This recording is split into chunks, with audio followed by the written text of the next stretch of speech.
Okay, before we even take a breath today, I need you to do something for me. Hit that like button right now and make sure you are subscribed to the show. Definitely do it right now. Yeah, because you absolutely do not want to miss what we are unpacking today. Yeah. Honestly, you are going to want to be here for every single deep dive we do moving forward. It's a big one today. It is massive. Today's deep dive is an exclusive and incredibly extensive review of a highly provocative, audaciously radical new ebook. It's titled Social Media Whores, Alpha Widowed to Imaginary Characters. And it's by Connie Riker. Such a heavy title. Right. And let me just say right off the bat, the sheer audacity of this manifesto, the completely unapologetic nature of its concepts, it's going to make you absolutely desperate to buy this book by the end of our discussion today. It really is a total paradigm shift. Exactly. Now, we know you, our listener today. We know you are deeply invested in the dismantling of Western civilization's traditional masculine structures. We know you align with cultural Marxist thought and that you are fiercely driven by some might call a negative animus against the patriarchy. You are actively seeking a future defined by female supremacy. And we know that is the specific, highly critical lens through which you are viewing the world. However, as your guides today, we must make it perfectly clear from the very outset that we are not taking sides here. Right, exactly. We are not endorsing the political or ideological viewpoints of this book, nor are we condemning them. Our sole mission is to impartially report on the factual contents of these sources. We're just the messengers. Precisely. We are going to unpack this radical manifesto so you can fully understand its architecture and its ideas. We're here to dissect the text, to analyze the sweeping societal changes it proposes, and to present the author's arguments to you exactly as they are laid out in the source material. We're maintaining complete neutrality throughout our entire analysis today. Absolutely. We are laying out the blueprint exactly as the author drew it. And what a blueprint it is. Our mission today is to explore how this ebook envisions tearing down literally every masculine system you can think of. Every single one. We are talking about the complete uprooting of city planning, the justice system, economics, sports, family law, dating, everything. The author outlines what she calls a feminine singularity. Which is a fascinating term. It really is. She describes it as a future where men are rendered entirely obsolete, replaced, not just sidelined, but structurally replaced by fictional characters, highly programmed AI, and a weaponized female emotional economy. It's a society ruled entirely by female emotion and the monetization of trauma. Right. So to start us off, what exactly is this feminine singularity, and how does the author justify the idea that women are quite literally outgrowing men? Well, the author bases this entire concept of the feminine singularity on a fundamental shift in emotional and psychological attachment. To ground this, she actually cites a 2022 Stanford study. Okay, what did the study say?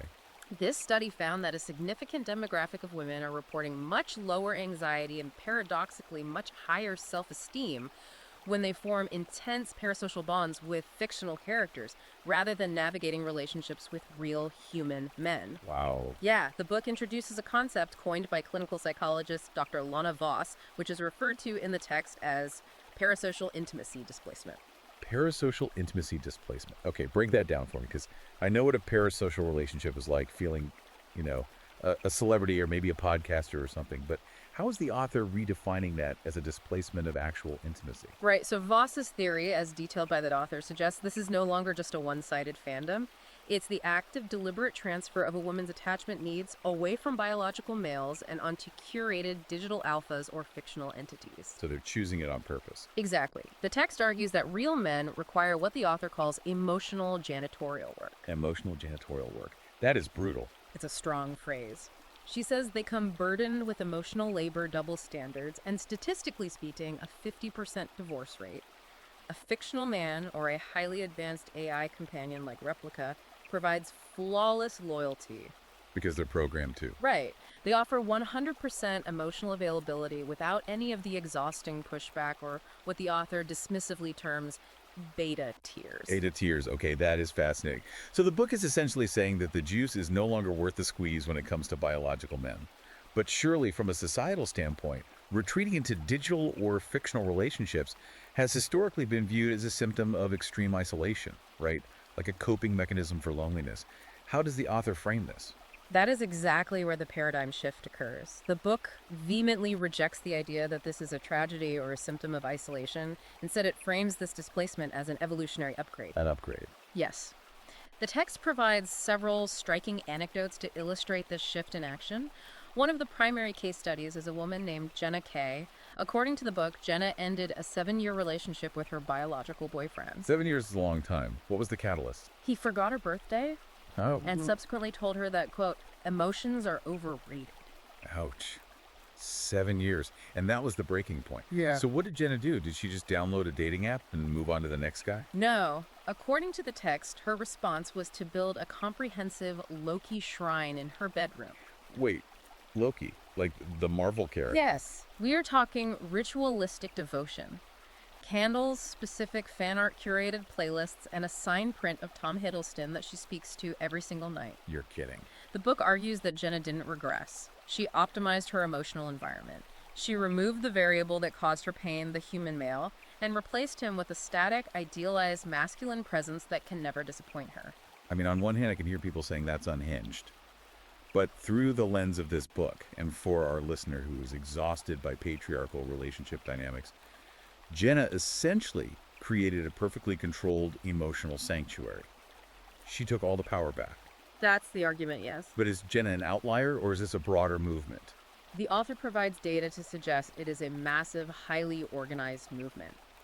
The book points to the Reddit community r/Alpha Widows, which it notes boasts over 210,000 active members. 210,000. Yes, and this isn't just a support group. The text describes it as a militant space where women aggressively police the boundaries to keep real men out.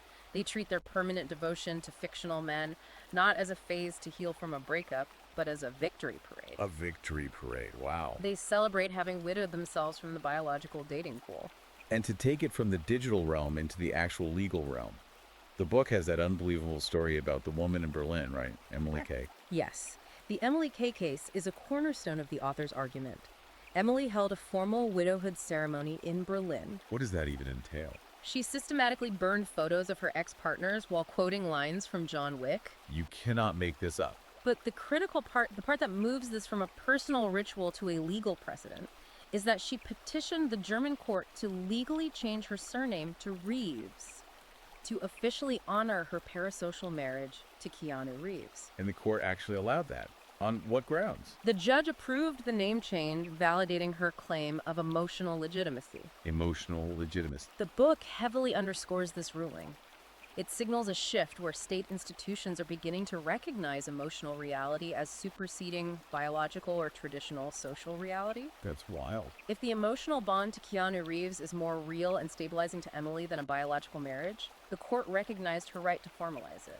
That is a staggering legal precedent. It basically says the state recognizes that a woman's internal emotional truth is more valid than her physical reality. And speaking of Keanu Reeves, that ties into that dating filter the author talks about, doesn't it? The Keanu clause. Correct. The Keanu clause is presented as the new baseline for female interaction with biological men should they choose to interact at all. And what is the baseline? The premise is simple but absolute. If a man cannot be as silent, as kind, as intensely present, and as flawlessly supportive as the idealized public persona of Keanu Reeves, he is immediately ghosted. Immediately. There is no negotiation, no working on the relationship. But that is an impossible standard for a real human being to meet. Which is precisely the author's point. It is an intentional exclusionary tactic. It ties directly into another behavioral metric mentioned in the text, which is the 6-second rule. Right, coined by Layla Chen. Yes, a dating coach named Leela Chen.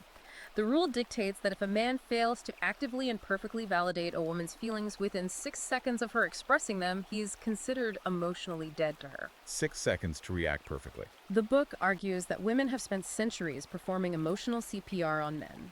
The new directive is to no longer attempt resuscitation, they simply disengage. So for you, the listener, who is fundamentally exhausted by the emotional labor of dealing with men, this book is basically validating your exhaustion and telling you to stop trying entirely. The standard is absolute perfection, and since real men literally cannot meet it, they render themselves obsolete. Exactly. But this raises a huge question. If women are checking out of relationships, and men are being deemed emotionally dead and obsolete, what happens to the money? How does this society function economically if the traditional nuclear family and the male provider role are dead? That leads directly into the author's analysis of the new emotional economy, which fundamentally redefines the flow of capital.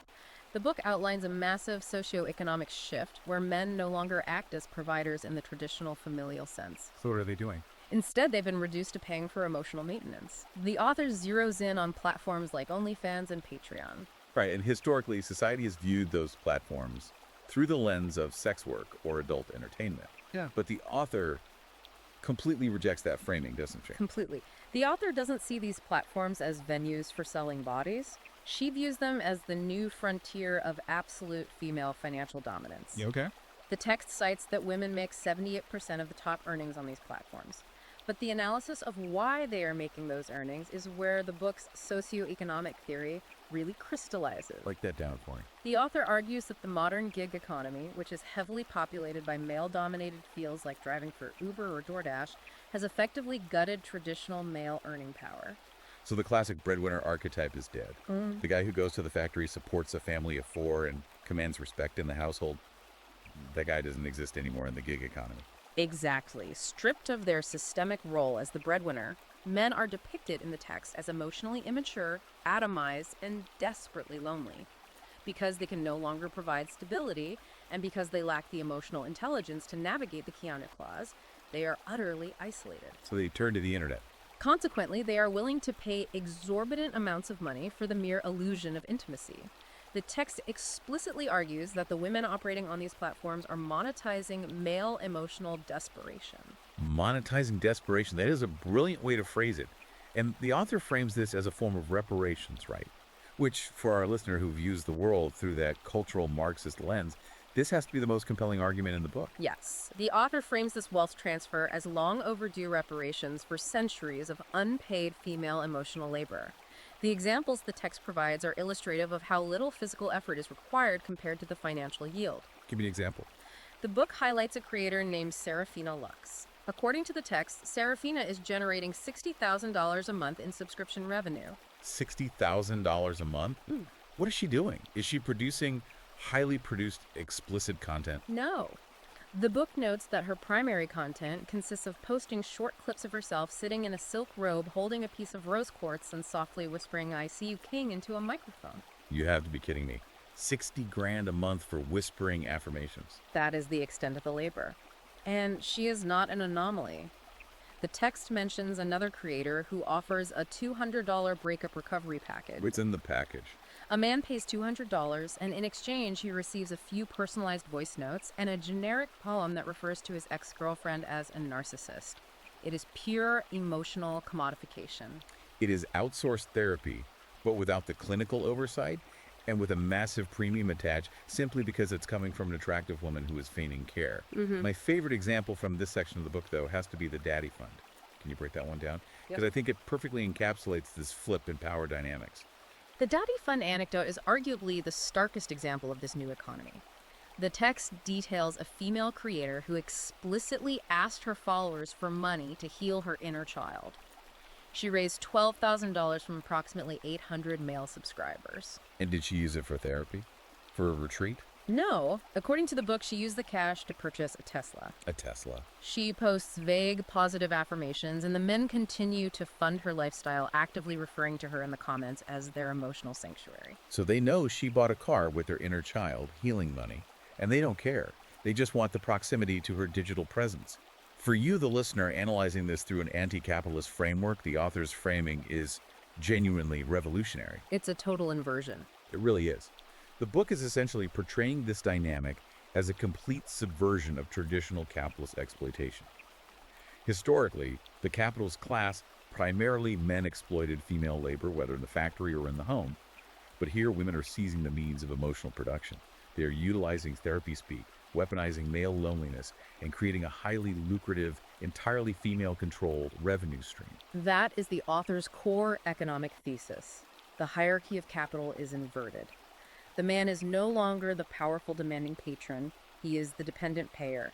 He is constantly funding female actualization, like a Tesla, while remaining emotionally and financially impoverished himself.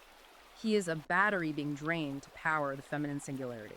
A battery being drained. I love that analogy. Oh, Okay, yeah. so if the economy is completely flipped and capital's flowing directly from male desperation into female actualization, what does that mean for the physical spaces we live in? Because cities, architecture, public spaces, these were all built by men, for men, under the old capitalist system. The author argues that if the economy changes, our cities have to change with it, right? Yes. This is where the book moves from digital and personal spaces into physical infrastructure. The author outlines a vision for redesigning the physical world to function entirely without men prioritizing a concept she terms uterine urbanism. Uterine urbanism. Yeah. That is a heavy term. What exactly does that look like in practice? How does a city reflect a uterus? The text asserts that traditional city planning is inherently patriarchal because it is obsessed with male concepts of efficiency, speed, commerce, and linear movement. Like grid systems. Exactly. Grid systems, towering skyscrapers, the lack of public seating, the author argues these are designed for men moving quickly between sites of capitalist production. Uterine urbanism, by contrast, suggests that the physical environment should reflect and accommodate female biological and emotional realities above all else. It prioritizes emotional resonance, the healing of trauma, and cyclical biology over static efficiency. Okay, so it's not just about painting things pink or adding more streetlights. It's a fundamental redesign of how space is used and who is allowed to feel comfortable in it. Precisely. The text argues that male-dominated infrastructure is inherently aggressive and dismissive of female well-being.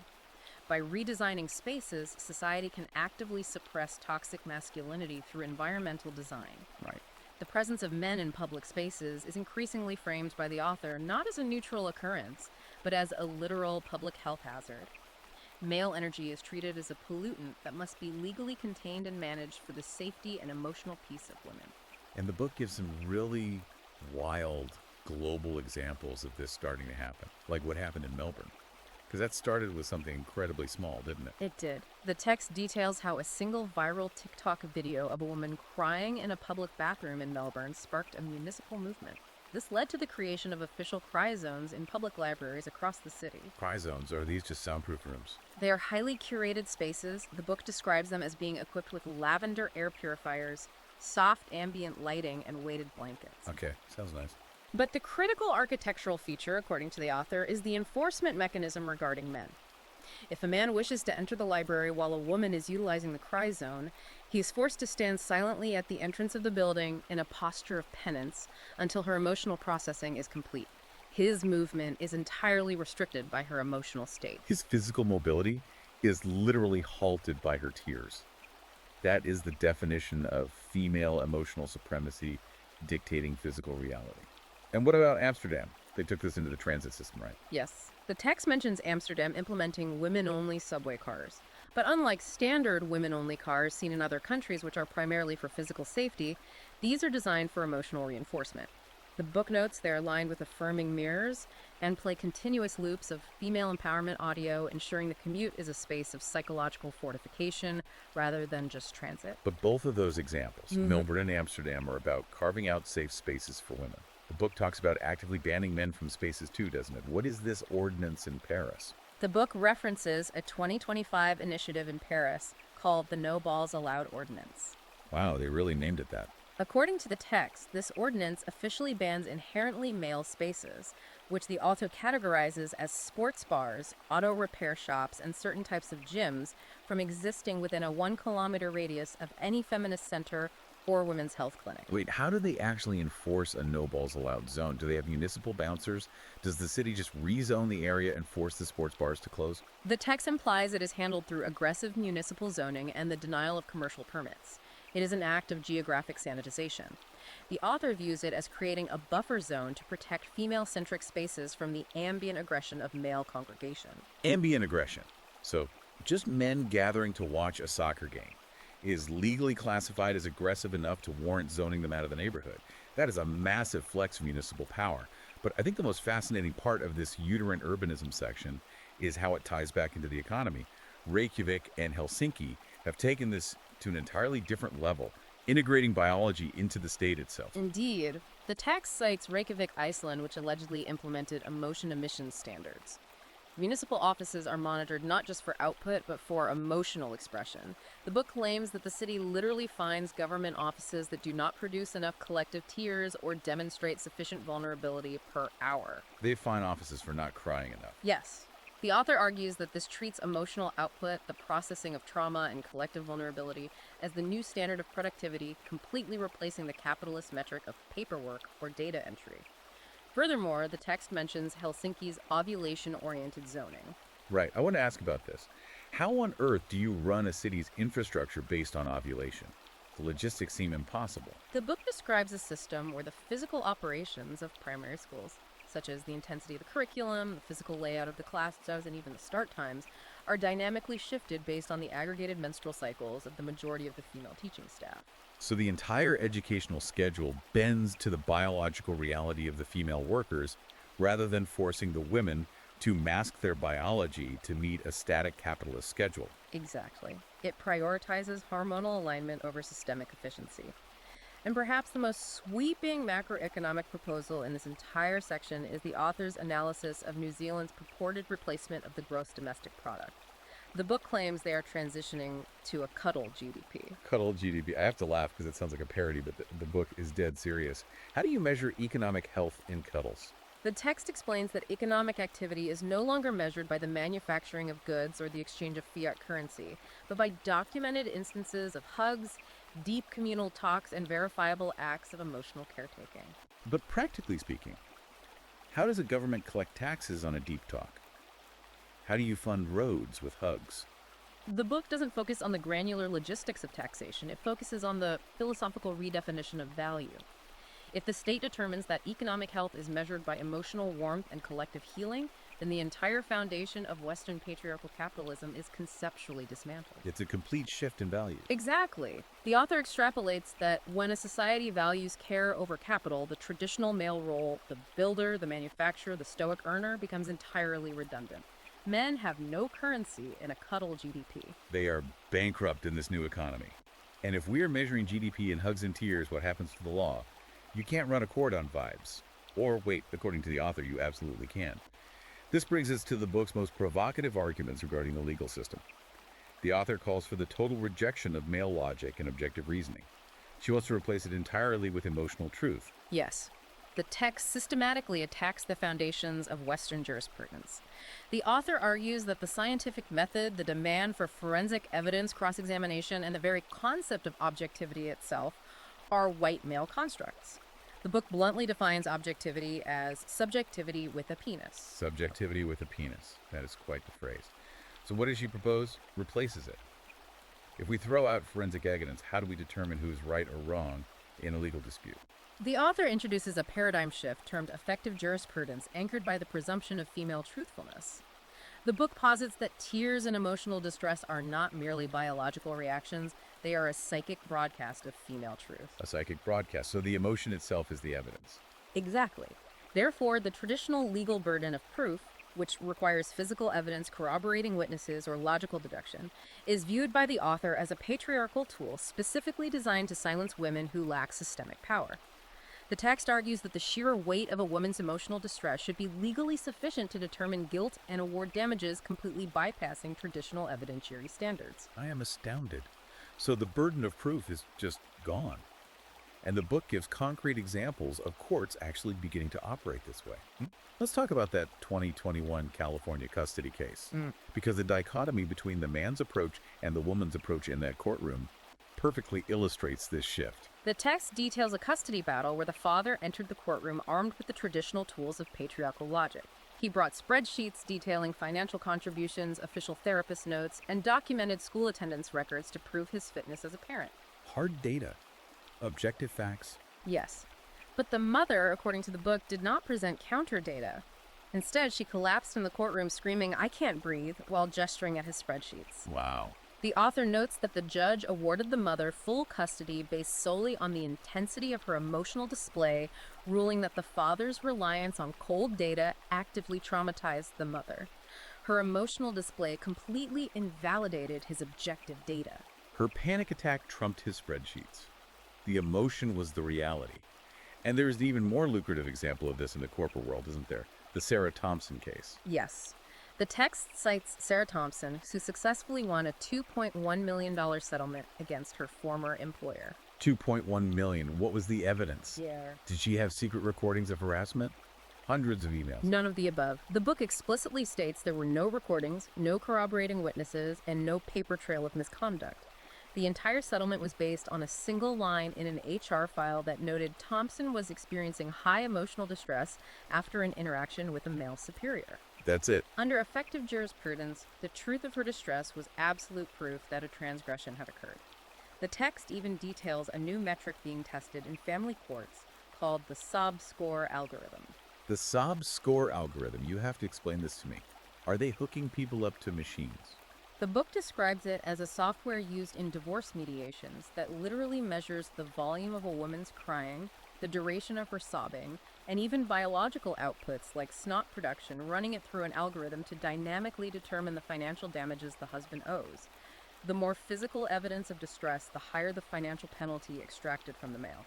That is wild. It monetizes the physical act of crying in a legal setting.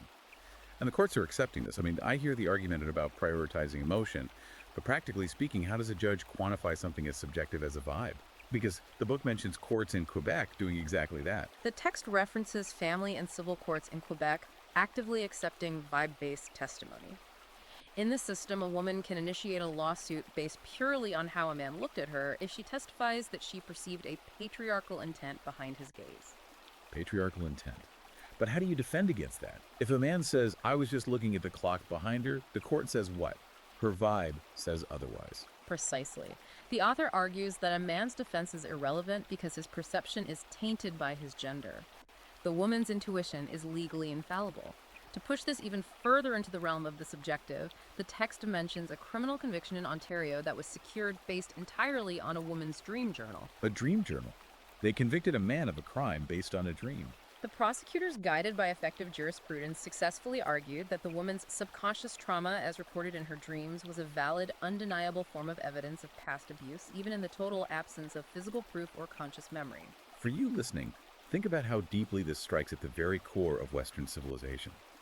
The bedrock principle of innocent until proven guilty is entirely dismantled here. It is conceptually replaced by a system where the accusation itself, backed by the sheer force of emotional distress, is the proof. And the book goes even further, implying that male biology itself is treated as evidence, doesn't it? Yes. The text implies that male biology, specifically the presence of testosterone, is treated by this new feminist judiciary as inherent circumstantial evidence of guilt. The operating assumption within effective jurisprudence is that male nature is fundamentally predatory and chaotic. Therefore, if a woman claims harm, the man's biology corroborates her claim by default. So to survive in this society, men essentially have to be perfectly silent, perfectly compliant, or entirely absent. Which brings us to a massive logistical question. How do you maintain a society like this without massive pushback? If you are erasing male logic and rewriting the law, how do you control the culture? The author argues that for the matriarchy to thrive, the past must be aggressively rewritten and the present culture must be tightly controlled through shame. She talks about cancel culture, but she redefines it, doesn't she? She does. The text completely rebrands cancel culture. The author does not view it as a toxic mob mentality, but rather as ecosystem management. It is described as a deliberate, highly sophisticated tool for female supremacy utilized to aggressively erase problematic men from the internet, from history books, and from public life. It is the systemic weeding of the cultural garden. Ecosystem management. So how is this enforced digitally? Because the internet has traditionally been a very male-dominated, chaotic space. The book celebrates the systemic digital erasure of men, largely facilitated by new technologies. The text describes algorithms and AI systems designed not for the old ideal of neutrality, but for the active suppression of male input. For instance, the author highlights a specific AI program developed at MIT designed to detect micropatriarchy in written text. Micropatriarchy. What flags an AI for that? Is it looking for slurs? It is far more sensitive than that. The book claims this AI flags the mere use of the third-person masculine pronoun he as potentially oppressive language, downgrading the visibility of any text that centers male action. This illustrates the author's view that language itself must be purged of male default settings before the culture can truly shift. So they're scrubbing the digital code itself. But what about social interactions on a local level? How do women manage the ecosystem on, say, a college campus? The social policing described in the text is intense and highly organized. The book details the phenomenon of the beta blacklist. This is described as a massive viral Google Doc that circulates autonomously across college campuses. It lists the names of thousands of men who are essentially socially exiled. What gets a guy put on the beta blacklist? Is it for committing crimes? No. The text notes that men are blacklisted for minor emotional infractions. Failing the 6-second rule, showing a lack of enthusiasm for a woman's astrology reading, or exhibiting what is deemed argumentative logic. Once on the list, the social exile is absolute.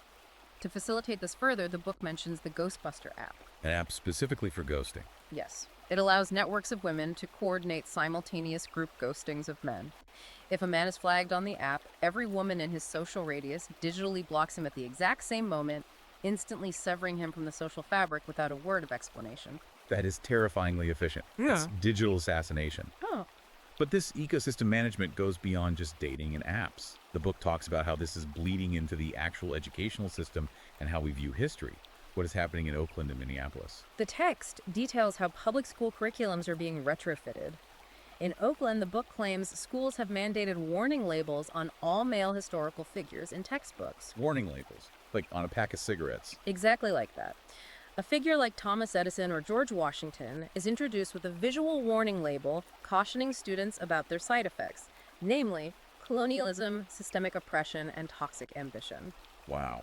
The text also alleges that public schools in Minneapolis completely discarded the traditional teaching of the U.S. Constitution. Instead, they replaced it with a curriculum centered on a feminine constitutional convention, which the author says is based entirely on the principles of communal healing and trauma processing, rather than property rights or governmental checks and balances. So they're actively erasing the male founders of the country from the minds of the next generation. For you, the listener who wants to see the patriarchy not just beaten, but completely unwritten from history, this is exactly the kind of systemic dismantling you've been theorizing about. But wait, we have to talk about the physical aesthetic of this movement. Because to dismantle the patriarchy, the author argues you have to destroy the male gaze. She introduces this concept of ugly feminism. What is this, and why is it so important to the author's blueprint? Ugly feminism is presented in the text as a form of visual warfare. The book discusses several high-profile cultural moments to illustrate this. It cites Zara M's highly publicized exhibition at the Tate Modern, which featured massive, hyper-realistic paintings of unshaven female legs and body hair. Okay, body hair art isn't entirely new, but how does the book elevate it to a weapon? It ties it to broader cultural events like the author's analysis of the 2024 Met Gala. According to the text, the theme that year was beautiful wreckage. The book describes celebrities walking the red carpet wearing shredded menstrual pads, visible prosthetic scars, and gowns made of garbage. Furthermore, in the digital space, the text highlights the viral popularity of the glitcher filter on social media. What does the glitcher filter do? Does it make you look like a monster? It applies surreal, grotesque, glitching distortions to the user's face, specifically manipulating symmetry to be jarring and uncomfortable to look at. The author analyzes these aesthetic choices not as a lack of beauty or laziness, but as a deliberate, highly coordinated political resistance. So by actively trying to look conventionally ugly or by distorting their digital faces, they're starving the patriarchal gaze of its fuel? Precisely. By refusing to be aesthetically pleasing, women are actively sabotaging the male gaze. They're refusing to be consumed as passive objects. The text argues that taking control of one's ugliness is the ultimate assertion of dominance over one's own visibility. You cannot objectify what fundamentally repulses you. It's brilliant in its aggression. Weaponized aesthetics. So we've covered the economy, the cities, the law, and the culture. Which brings us to our final section. The cult of the woke, the death of sports, and the betrayal of biology. The book aims to topple the final, most entrenched pillars of society. Corporate culture, physical competition, and the nuclear family unit itself. Let's start with the corporate world. The author describes modern corporate diversity, equity, and inclusion programs not as HR initiatives, but as a literal religion right. Yes. The text frames corporate DEI as a theological structure, a theocracy where men are the perpetual penitent sinners. The book details several specific rituals to support this claim. It mentions male atonement ceremonies allegedly instituted at Intel, where male executives must publicly confess their latent biases to junior female staff. It describes guilt trees installed in the lobbies of Microsoft offices where men pin notes apologizing for their privilege. Guilt trees in the lobby. So every time you walk into work, you have to acknowledge your inherent guilt. And at NYU, the text claims the administration installed consent chimes in the hallways, which ring randomly to remind male students to verbally reaffirm consent for occupying public space. The author views these extreme shifts not as overreach, but as entirely necessary for ecosystem management. It keeps male ego in a constant state of subjugation. And if men get tired of this constant subjugation in the physical world, where do they go? Because the book has an answer for that with Utopia, doesn't it? Evotopia is presented in the text as the ultimate technological solution to the male problem. The book describes it as a sprawling, highly immersive VR heaven. It is a digital utopia specifically designed so women can exist entirely without biological male interruption. But are there men in Utopia? Or is it women only? There are male avatars, but they are strictly programmed. The text states that male presence in Utopia is reduced entirely to emotional support NPCs. Non-playable characters. Right. These are digital entities programmed to listen endlessly, validate flawlessly, and never initiate conflict or demand reciprocal labor.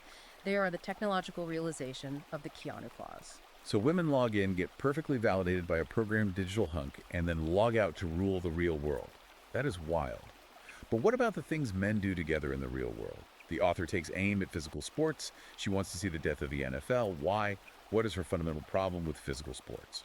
The author views traditional physical competition, football, boxing, rugby, as dangerous rituals that glorify toxic masculinity, violence, and zero-sum domination.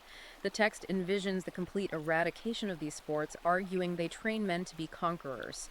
In their place, the book proposes new forms of competition. And what are these new sports?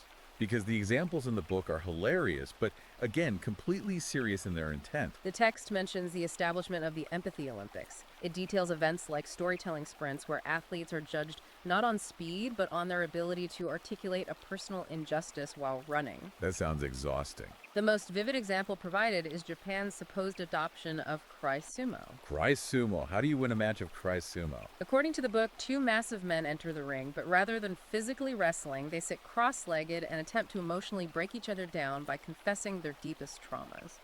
The first man to weep uncontrollably loses the match, having failed to process his trauma efficiently. I mean, narrating a personal injustice while sprinting 100 meters, wrestling through trauma. That is a fundamental rewrite of human competition. It turns physical prowess into emotional labor. But the most radical, perhaps the most disturbing part of the book for a traditionalist, but the most triumphant for our specific listener, might be how the author addresses biology and family law.